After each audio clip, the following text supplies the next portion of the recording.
아멘.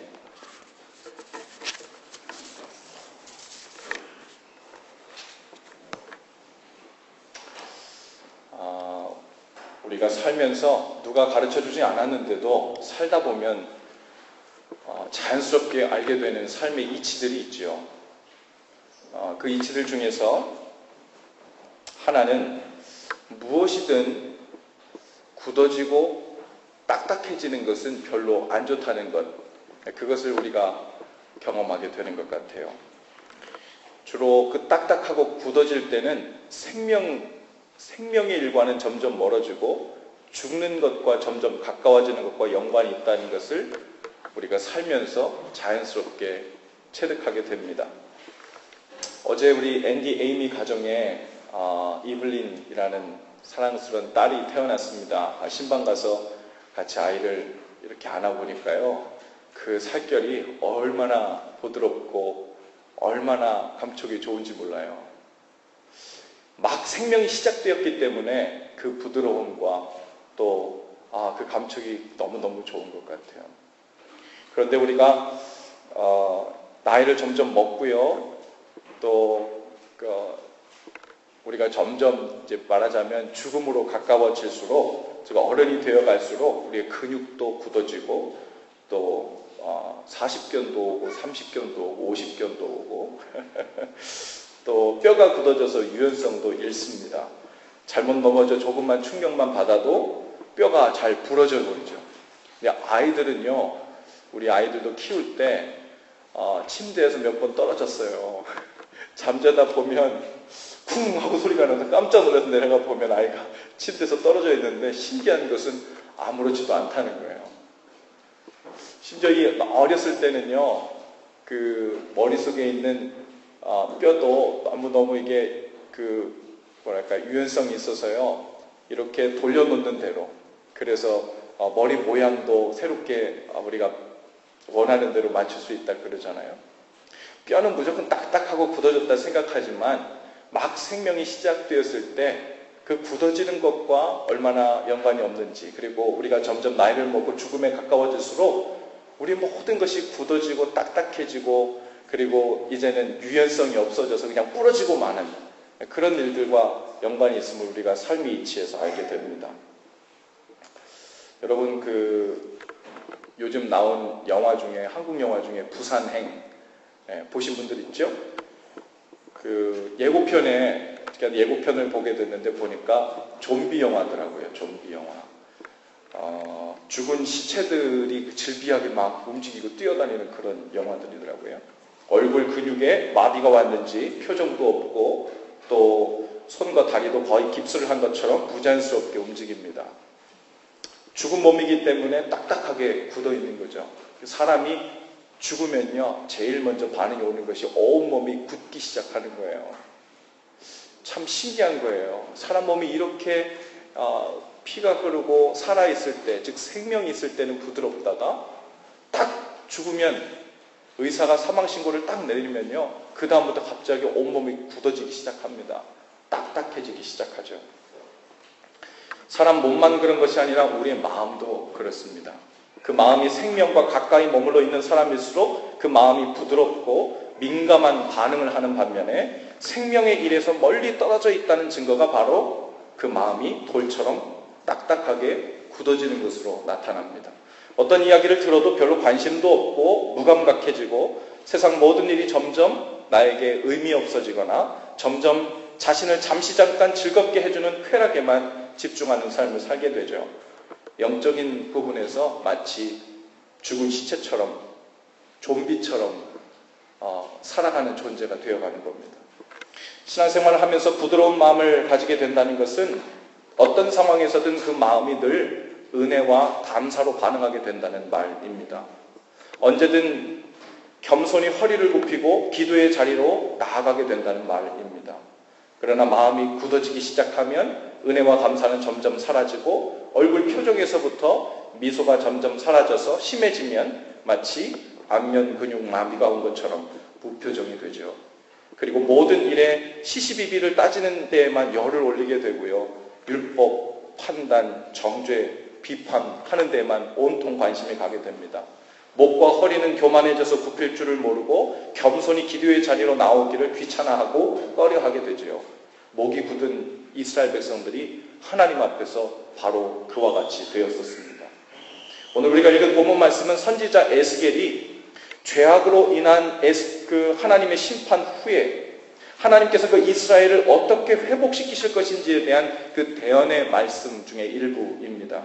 19절 말씀에 보면 하나님께서 이스라엘의 회복을 위해 가장 먼저 하시는 일을 기록하고 있는데, 한 마음을 줄 거고 새 영을 부어줄 거고 그 몸에서 돌 같은 마음을 제거할 것이며 살 같은 부드러운 마음을 줄 것이다라고 말씀하십니다. 할렐루야. 이와 같은 은혜와 이런 은혜가 저와 여러분의 삶 위에도 풍성할 수 있기를 바랍니다.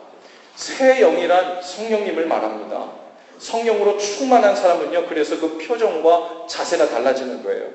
경직되어 있지 않고 성령께서 주시는 마음이 무엇인지를 늘 민감하고 의식하며 살려는 그 유연성이, 그리고 그 의식하는 마음 태도가 늘 갖추어져 있죠. 주님과의 친밀한 삶을 갈망하고 사모하게 됩니다. 말씀 한 구절이 종일 내내 마음에서 영향력을 미치면서 우리의 마음을 들었다 놨다, 이렇게 만들었다 저렇게 만들었다, 빚어졌다 또 부드럽게 만들었다를 계속해서 반복하게 되죠. 육신의 일로 치자면 말씀 한 구절을 마음에 붙들고 사는 일이 마치 이렇게 비유해보면 어떨까요? 아주 효과 좋은 산삼 한 뿌리를 입에 물고 하루 종일 질근질근 씹으면서 사는 거예요. 그 진액을 뽑아 먹으면서. 그래서 그 산삼 한 뿌리를 계속 잘근잘근 씹으면서 진액을 뽑아 먹다 보니까 하루 종일 그 진액이 나에게 힘을 공급해서 살게 되는 겁니다. 눈엔 보이지 않지만 우리 영은요, 하나님의 말씀 아니면 살 수 없죠. 사람이 떡으로만 살 것이 아니요 하나님의 입에서 나오는 모든 말씀으로 살 것이다 라고 말씀하셨어요. 그것을 진실로 믿는 사람들은 눈에 보이지 않지만, 아, 내가 말씀을 먹어야 사는구나, 내가 말씀에게 접촉되어 있어야, 그리고 그 안에 거하고 있어야, 그리고 말씀이 내 안에서 계속해서 움직이고 활동할 수 있어야 내 영이 진정으로 사는 거구나, 그게 사는 것 같이 사는 거구나 라는 것을 믿는 거예요. 여러분, 마음이 부드럽다는 말, 그것은 어떤 사람이 매사에 성격적으로 마음이 여리다거나 조심성이 많다거나 두려움이 많다는 그런 의미가 아닙니다. 마음이 부드럽다는 말은 주님의 뜻이 말씀으로 우리에게 주어졌을 때 아멘으로 그것을 받고 순종하는 것이 빠르고 거침없다는 말이에요. 또한 주님의 은혜를 구하고 바라보는 마음이 생생하게 그 마음의 생기로 살아있다는 말이죠. 하나님의 계명과 율법도 겉에서 보면요 아주 딱딱하게 보이거든요. 그래서 율법주의자라는 말만 들으면 그냥 선입관을 보고 우리가 보게 되죠. 그것을 딱딱하게, 율법이라는 것 자체가 딱딱한 게 아니라요, 그 율법을 어떻게 대하는가의 문제예요. 그것을 딱딱하고 경직되게 대하는, 그렇게 신앙생활을 하는 사람이 있는가 하면 성령께서 주시는 부드러운 마음으로 그 딱딱할 것 같은 율법과 계명을 자연스럽게 품어내면서 그것에 순종하며 사는 사람이 있습니다. 지난 금요일에 우리 성숙자반 제자훈련에서도 함께 나눴었는데요, 하나님께서 성경 전체를 통틀어 우리에게 주시는 강력한 메시지는 바로 사랑입니다. 우리를 향한 하나님의 사랑이 얼마나 절절하고 강력한지를, 그 사랑을 믿고 하나님의 자녀가 된 사람들은 이제 그 모든 주의를 그 사랑으로 부드럽게 만들며 살라는 명령을 받은 거죠. 그래서 하나님께서 우리에게 주신 가장 큰 계명이 무엇입니까? 라고 했을 때 하나님을 사랑하고 사람들을 사랑하는 거라는 거예요. 모든 계명은 사랑이라는 부드러운 마음으로 대할 때 이미 모두 이루어질 것 같다는 말입니다. 우리가 계명에 대해서 이야기할 때 그 계명과 율법은 다시 말하면 무슨 뜻이냐면요, 그 사랑이라는 것을 어떻게 구체적으로 실천할 것인지 그 실천 사항을 조목조목 설명해 놓은 거, 나눠 놓은 거, 그게 계명이고 율법입니다. 야, 사랑은 이렇게 하는 거야. 어떻게 하는 거냐면 내 부모 공경하는 거야. 사랑은 이렇게 하는 게 어떻게 하냐면 남의 물건 뺏지 않는 거고 도둑질하지 않는 거고 남 해치지 않는 거야. 그게 사랑하는 것에 여러 증거들이란다 하고 계명과 율법으로 나눠 놓은 것입니다. 십계명에 보면요, 살인하지도 말고 도둑질하지도 말고 이웃의 것을 빼앗지도 말고 부모도 공경하라는 이런 이것들을 어떻게 지킬까? 얼마나 완벽하게 지켜낼까? 그러면 우리는 경직되고 딱딱한 마음으로 그것을 대하게 되는 거예요. 그러면 율법주의자가 되는 겁니다. 그런데 은혜를 알고 하나님이 인도하시는 그 부드러운 마음 가운데 성령으로 인도함 받는 사람은 오직 한 가지에만 집중합니다. 뭐 하는 거에 집중해요? 사랑하는 일이요. 사랑하는 일, 하나님을 사랑하는 마음으로 대하면요, 우상 숭배도 안 하고요, 주님의 이름을 만으로 여기도록 하지도 않습니다.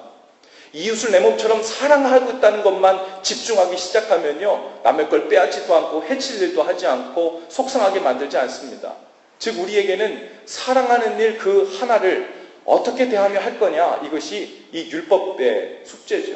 그래서 사랑은 율법의 완성이니라 라고 말씀하셨죠. 그래서 오늘 본문 말씀에 보면 하나님의 계명과 규례를 모두 지키는 사람에게 새 영을 주어 부드러운 마음을 주시겠다고 하지 않았습니다. 먼저 부드러운 마음을 먼저 주고 그 사랑의 마음으로 그 내 율례를 부드럽게 따르도록 내 규례를 자연스럽게 지키게 되게끔 하시겠다고 말씀합니다. 그래서 그들은 내 백성이 되고 나는 그들의 하나님이 되겠다고 이스라엘을 회복시키는 방법으로 주님께서 말씀해 주신 거예요. 지난주에 헌신 찬양으로 함께 불렀던 십자가 그 사람이라는 찬양, 그 2절 가사에 보면 이런 가사가 있었어요. 돌같은 내 마음 어루만지사 다시 일으켜 세우신 주를 찬양합니다. 우리의 마음이 주님으로부터 멀어지면 우리의 마음은 돌같이 굳어집니다. 그리고 하나님의 말씀이 들어와도 무감각해지죠. 아무리 은혜롭고 좋은 말씀을 들어도 전혀 시체처럼 반응이 없습니다. 오늘 여러분의 마음이 하나님의 말씀에 어떻게 반응하고 있는지를 스스로 진단하시고 살피실 수 있기를 바랍니다.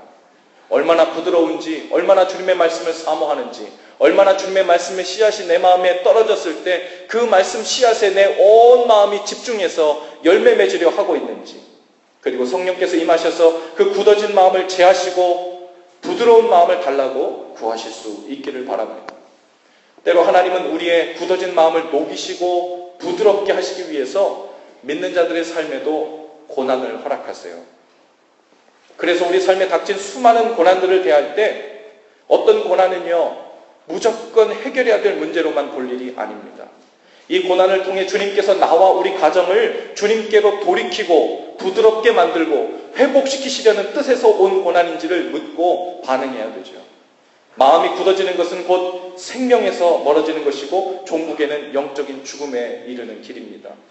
고난을 당했으나 하나님을 향한 성령의 마음, 부드러운 마음을 회복하여 은혜와 감사로 반응하는 삶이 될 수 있다면 그것은 우리에게 저주가 아니고요, 아픈 일이 아니고 도리어 복이 되는 일이죠. 오늘 본문에서도 이스라엘 백성의 마음이 굳어져서 이방신을 따르고 우상 숭배를 했어요. 아무리 하나님께서 돌이키라고 선지자들을 보내도 말을 듣지 않습니다. 목이 쉬어라 외쳐도 이미 그들의 마음이 굳어져서 듣지 않고 목과 허리를 교만으로 경직되어서 기도의 자리로, 회개의 자리로 나오지 않았습니다. 그것은 이스라엘 백성이 괘씸한 것을 떠나서요, 죽음의 자리로 나아가고 있는 거예요. 하나님께서 그것을 심판하시고 정죄하시기 이전에 하나님의 마음은 그 영혼을 살리시고 회복시키신 것에 마음이 불타시는 줄로 믿습니다. 그래서 하나님은 심판이란 형태로 이방 나라의 족속들로 하여금 이스라엘을 쳐서 고난과 고통 가운데 두십니다. 그 고난이 임하자 이스라엘 백성들의 마음이 녹아내리는 거예요. 그리고 다시 은혜를 구하는 자리, 하나님께로 나와 회개하고 다시 나오죠. 그리고 하나님은 회개하고 돌이킨 그들의 마음에서 굳은 마음을 제하고 이제 부드러운 마음을 줄 것이다. 그 부드러운 마음으로 하나님의 계명과 율례대로 살게 하여 하나님과 이스라엘 백성들의 관계가 온전히 회복된 상태, 즉 하나님 나라를 다시 경험하며 살게 해주겠다, 그렇게 말씀하시는 거예요.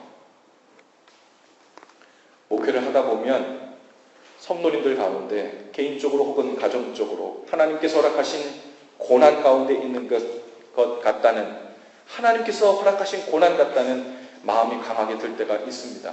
단순히 우리에게 닥친 고난이 기도 안에서 주일 예배에 빼먹어서 혹은 하나님께 드릴 헌금을 떼먹어서 이러한 고난이 닥쳤나 하고 생각될 수 있지만, 하나님의 주된 관심은요, 바로 하나님을 향해서 굳어지고 무감각해진 마음을 녹여내시고 부드럽게 하셔서 그 성령 안에 거하는 삶을 원하시는 줄로 믿습니다.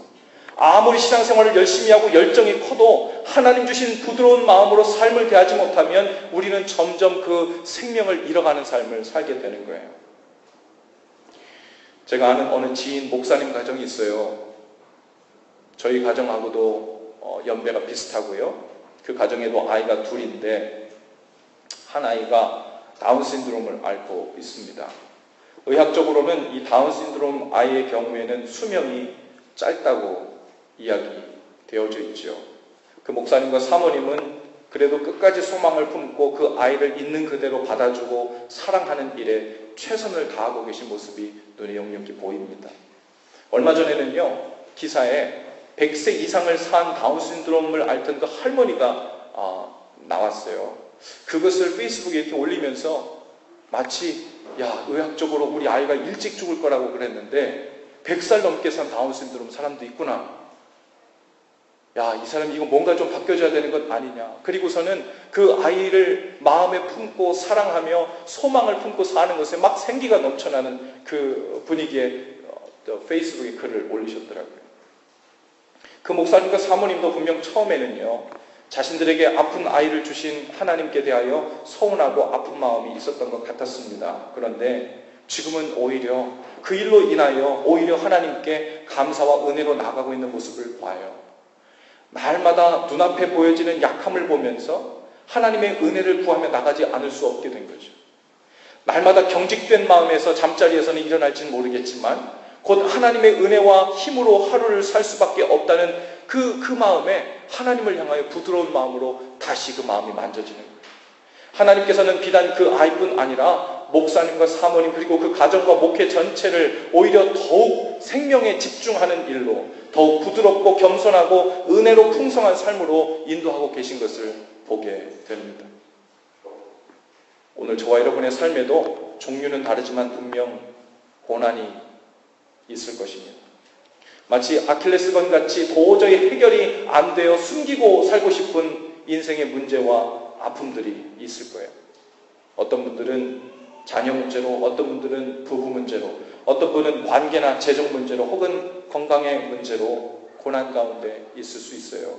그러나 계속해서 그 문제를 가지고 주님 앞에 나아가 해결해 달라고 구해야 합니다.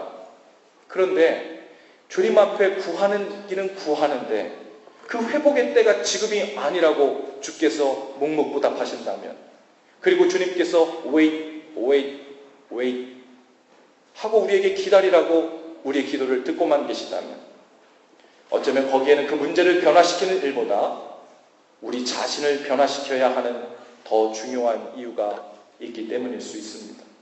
너무도 강팍하게 돌처럼 굳어져서 온통 고집불통이고 내가 원하는 대로 해야 직성이 풀리고 굳어진 마음으로 누구의 소리도 듣지 않으려고 하는 그 굳어진 마음을 녹이시려는 주님의 은혜의 손길일 수 있습니다. 하나님은 다윗이 죄악으로 인해 하나님께로부터 멀어졌을 때 그냥 두시지 않고 사람 채찍과 인생 막대기로 그 마음을 다시 돌이키도록 지도하셨다 그랬어요. 저를 한번 따라해 볼까요? 사람 채찍, 인생 막대기. 채찍이 맞으면 아프죠? 근데 하나님은 우리에게 채찍으로 때리지 않고 뭘로 만든 채찍이요? 사람으로 만든 채찍. 어떤 사람이 여러분에게 채찍 역할을 합니까? 어떤 사람이 여러분을 대할 때, 말할 때, 태도를 볼 때 여러분을 아프게 합니까?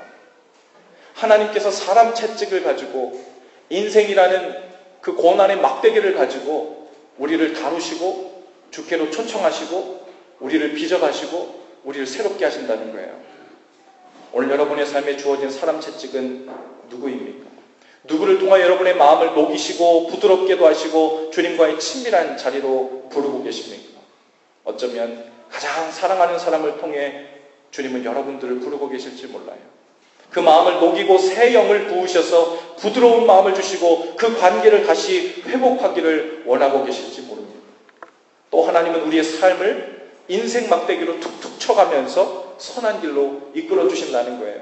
생명이 아닌 길로 내달리며 마음이 굳어질 때마다 조언하시는 주의 음성을 듣지도 않고, 그럴 때 주님은 우리 인생의 이런저런 부분을 막대기로 툭툭 쳐가시면서 마음을 다시 잡게 하시는 거예요. 다시 바른 방향으로 발길을 옮기게 하시는 겁니다. 계속해서 주님을 바라보는 은혜의 눈길이 흐려지지 않도록 도우시는 거죠.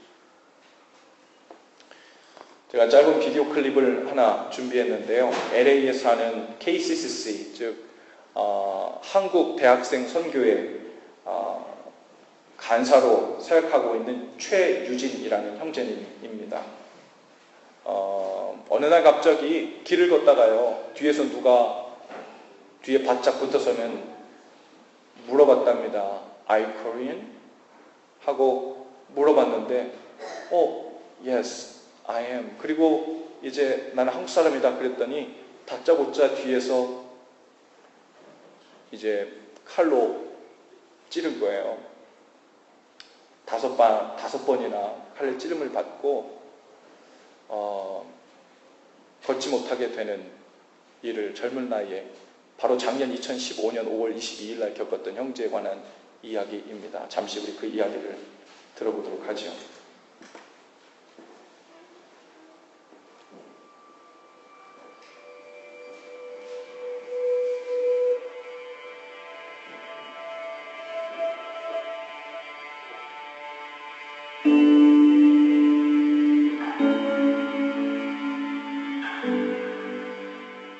Hi, my name is Eugene Choi. I am a new staff at KCCC.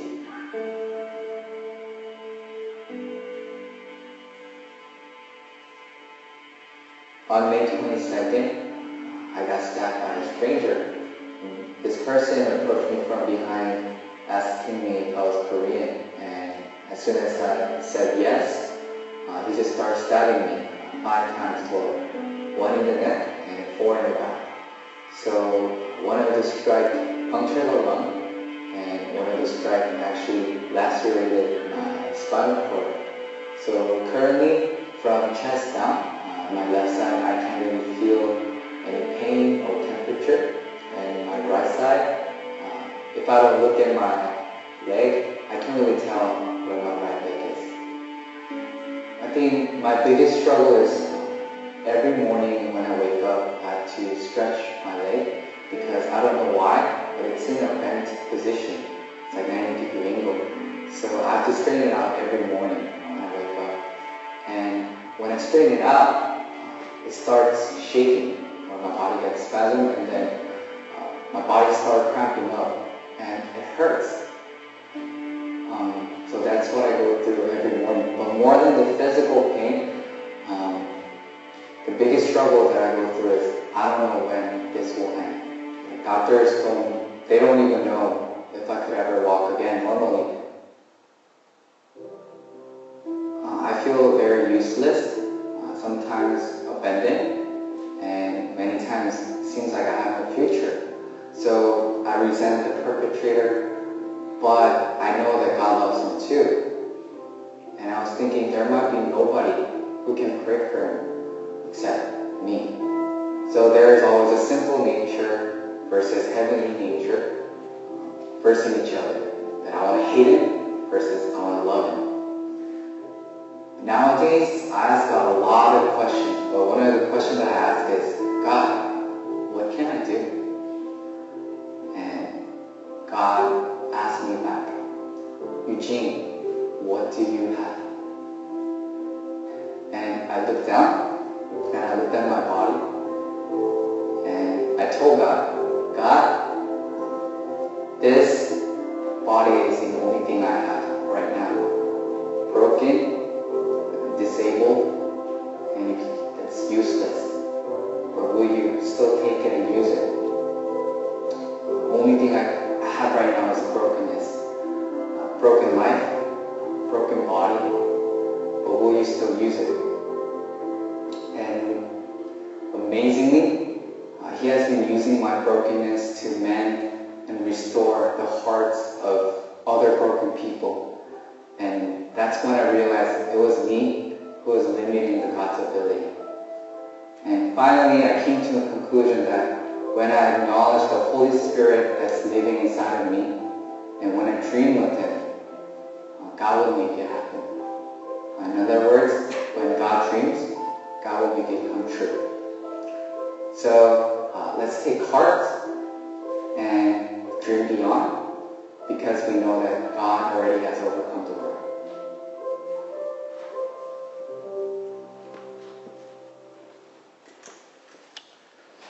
최유진 형제님이 전혀 예상하지 못한 때에 뒤에서 공격을 당한 것처럼 우리도 하루에 수십 번, 수백 번씩 예상치 못한 때에 죄로부터 공격을 당하죠.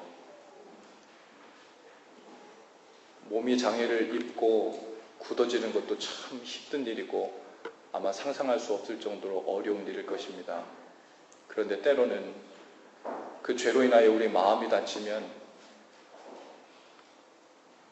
목발을 짚고 일어설 수도 없는 상황에 처하게도 됩니다. 아침에 일어날 때 형제님이 다리가 굽어 있다고 하잖아요. 우리도 똑같은 것을 경험하는 것 같아요. 잠자리에서 일어날 때 늘 새롭죠. 어떻게 새롭냐면 오늘도 내가 마음이 굳어지고 주님을 향해서 부드럽지 못한 마음으로 잠자리에서 일어나 하루를 시작할 수 있어요.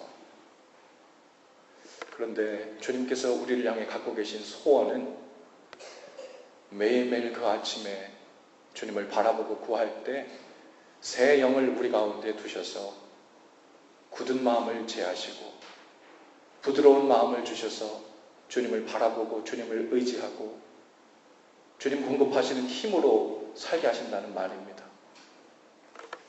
이 최우진 형제님은 몸은 굳어 있지만 신기하게도요, 그 마음은 하나님을 향하여 한없이 부드럽고 유연해져 있는 것을 보게 됩니다. 오히려 그것이 복이고 아름다운 일이라 보여질 정도로 그렇게 그 마음이 하나님을 향해 부드러워져 있어요. 오늘 하나님을 향하여 우리의 소원이 그렇게 되기를 바랍니다. 하나님, 우리에게도 이 부드러운 마음을 주옵소서. 우리가 육체적으로 문제가 없어 걸어다니는 것에 감사할 것이 아니고 하나님, 제 마음이 주를 향하여 부드러운 마음으로 주님 앞에서 살 수 있도록 우리 마음을 깨워주시고 빚어주시고 새롭게 하여 주옵소서. 이것이 우리의 기도 제목이 될 수 있기를 바랍니다. 여러분, 그 마음이 우리를 살게 하고 생명 가운데로 인도하시는 줄로 믿습니다. 오늘 주님께서 우리의 마음을 만지시고 녹이실 때 사용하고 계신 것 같은 고난과 아픔이 있다면 오늘 그것을 들고 주님 앞으로 가지고 나아갈 수 있기를 바라요. 이제는 이 고난을 언제 멈춰주실 것이냐고 먼저 묻는 일보다 저희 마음을 주님이 원하시는 대로 부드럽게 만들어 참된 생명의 삶을 살게 해달라는 기도가 어쩌면 우리에게 더욱 시급한 기도일 수 있다는 것, 오늘 그것을 주의 음성으로 듣고 주님께 다 같이 나아갈 수 있게 되기를 바랍니다. 그 다양한 주님의 만지심, 부드럽게 하시는 손길에 오히려 감사로 고백하며 나아가시는 저 여러분들 되실 수 있기를 바랍니다. 우리 옆뒤 좌우에 계신 분들과 인사하시면서 더 부드러워져야 합니다. 한번 인사하십시다. 더 부드러워지십시다. 우리 앉으신 채로 헌신 기도를 좀 다 같이 함께 하시겠습니다. 주보 설교 노트 아래쪽에 함께 있는데요. 헌신 기도를 우리 다 같이 한 목소리로 함께 고백하며 나아가십시다. 사랑의 주님, 오늘도 마음이 굳고 목이 고된 우리를 포기치 않으심에 감사합니다. 속히 오셔서 저희 마음에서 돌같이 굳은 마음을 제하시고 부드러운 마음을 주옵소서. 언제든지 주님의 마음에 민감하게 반응하여 은혜와 감사로 사는 인생이 되게 하옵소서. 저희의 마음을 부드럽게 하시기 위해 허락하신 고난이 있다면 우리로 속히 깨닫고 돌이키게 하옵소서. 성령님이 주신 감동으로 날로 더욱 부드러워지는 마음을 갖게 하옵소서. 예수님의 이름으로 기도합니다.